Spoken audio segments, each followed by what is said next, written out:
This is an exciting enhancement for Connect, especially with the inclusion of international listings as well. But of course, we continue to see the US-China tensions very visible during the National People's Congress as well.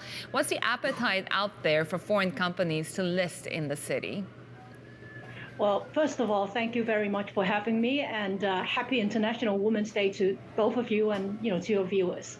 On the topic of Stock Connect, I agree with you. This is a very exciting development. In fact, we consider this as a major game changer. The fact that international companies which are listed on our exchange on a primary basis can now be included in the Stock Connect program. This is a game changer because, you could imagine that they are now able to tap a massive investor base on the mainland. And to your question, whether or not, this is going to be a very big pull factor for international companies to come to list. I can tell you that, in fact, since the announcement, and the first announcement obviously was the joint announcement from the CSRC and the SFC in December, we have in fact met with a lot of companies, and they have proactively reached out to us wanting to know more about this new development. And so especially now that we are able to travel more freely, I'm sure that we will step up on our efforts to do more outreach to these companies. How big are the companies that you're talking to? What does the IPO pipeline look like? In fact, I can tell you that, they come in all sizes. We have attracted interest from a very diverse set of companies, and they also come from very different industries. So I cannot, give you names at the moment, but I can say that, we do expect that to add to our, already very robust pipeline of IPO candidates. Bonnie, how have you seen the recovery since China's reopening? Has there been a sudden influx of interest, or do you expect that process when it comes to cross-border interest and volumes to be a slower one?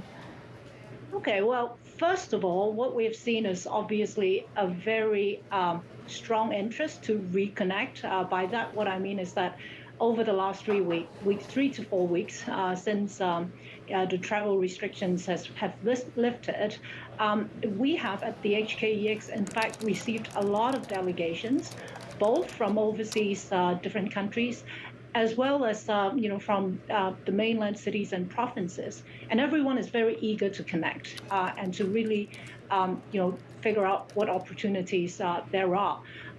And I'm sure that the next chapter will be for us to reciprocate and go back to the mainland, as well as to visit the international companies again, to see what opportunities there are for us to pursue. So my feeling is that there is a very high level of eagerness, and if the level of activity that I've seen in the past few weeks is an indication of what lies ahead for the remaining 2023, then I think we have a lot of good things to look forward to.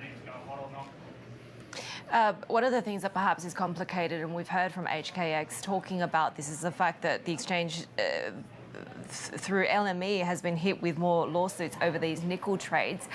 What's a strategy at this point? Is it easier just to sell the LME, or how long do you see this as being a continued overhang? Okay, well, first of all, we believe the cases are without merit, but I'm sure you appreciate that I cannot really comment any further on the ongoing litigation. However, what I can say is that the LME is very focused on building the long-term health and resiliency of its markets.